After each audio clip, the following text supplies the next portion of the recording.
Boom, what's up everybody? My name is Kim and today I'm gonna be showing you how you can change colors on objects in an image. I'm gonna show you 4 different ways with a couple of bonus ways that are kind of hit and miss, but so this is what I'm talking about here. I have changed the colors of all these with the recolor, the color replacement brush, the fill bucket or flood fill tool, and then the hue, saturation, and luminance filter. So that's what we're gonna do here today.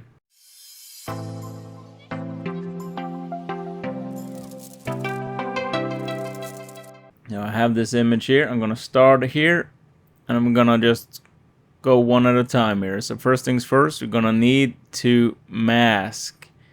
And the better you're masking, as always, the better the end result. I'm not gonna do too good of a job here with the masking just because it's gonna take most of the time we have.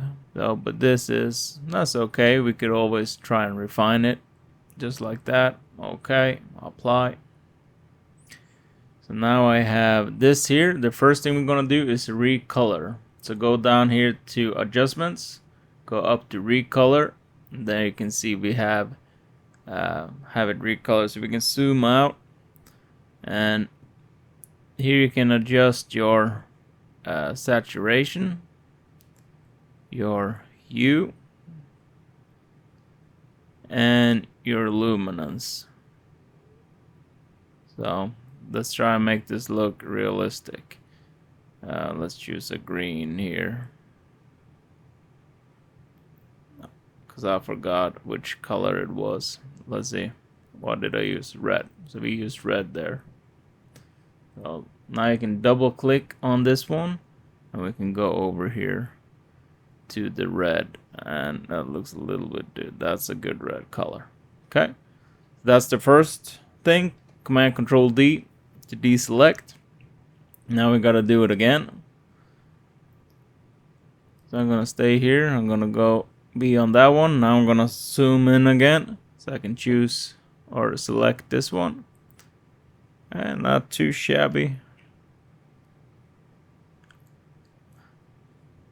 Okay, that's good enough for now.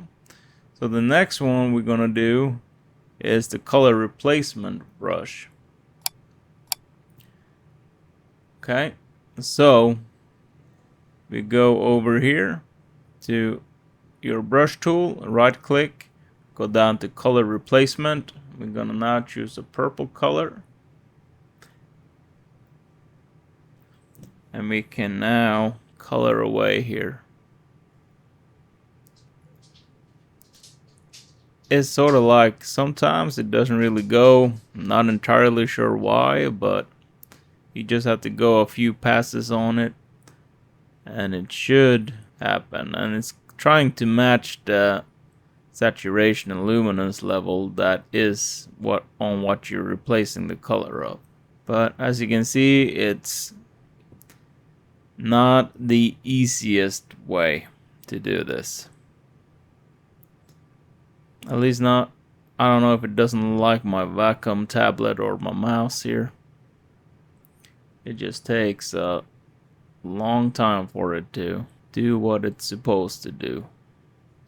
So you gotta have patience, at least on my computer. And it shouldn't be the computer's fault, because we've got a Ryzen 3950X and Radeon VII graphics card, which this runs off of, with 64 gigs of RAM and a Gen 4 M.2 SSD. So, but you get the point. So I'm not going to spend any more time over here trying to get this to do what it's supposed to. Okay, that was number 2. Command Control D, deselect. So now we're gonna select this one here. That's pretty good so far. Let's see what the next one is. The flood fill tool. Okay, so I'm gonna make a new layer just on top there, and then we're going to choose the bucket or the flood fill tool, and this one was green, I believe. So make a believable color. See, that doesn't look great at all. But that's why we go in here to, I got a brain freeze right now. So we go into the blend modes, and I'm gonna choose hue. Command Control D, deselect. Choose the selection tool again. And let's see what's the last one I had here. The hue, saturation, luminance. So we're gonna just try and get this in here. So make sure you're on the right layer, like so. And then we can go back down here to adjustments, click on it, HSL.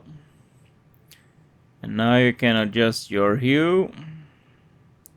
So I'm gonna choose, this was blue I believe. And we can go up here, make sure we have enough. I'm gonna drag down the luminance a little bit to mute it. Now we're gonna find the blue one. There we go. A little bit more. Like so. Okay. So now we can zoom out, and you can see we have changed the colors of those objects. Okay, so that's good. But I told you there's a couple of more ways you could potentially do this. So select your background layer. I'm going to turn this off. So if you go up here to select, you can go to sample color, or select sample color, and you can see there what that does. Because let me just Command Control D, get rid of this or cancel. So we gotta drag this here, sample that color, make sure we put it up front, then select sample color, and you can see it's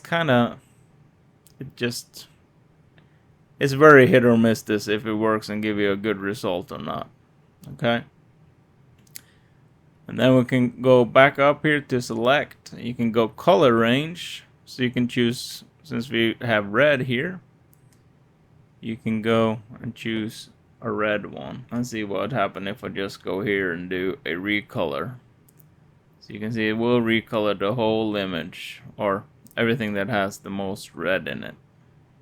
Right? And delete. And then go back up to select. You can go tonal range and do your select midtone, shadows, and highlights. In this case, midtone is probably the best bet. And you can see you can change colors of it. And then the last one would be, again, select, and you can go up here to alpha range and select fully transparent, partially transparent, or opaque, but nothing will do here. But just to show you the same thing. So that is the ways in Affinity Photo you can change colors on objects in your image as part of your compositing. The outcome of what you're trying to change the color of all depends on how good your masking is and how much time you put into it and effort. That's it. I hope you liked this tutorial. If you did, please hit that subscribe button, hit that notification bell, leave a comment down below. See you all next time.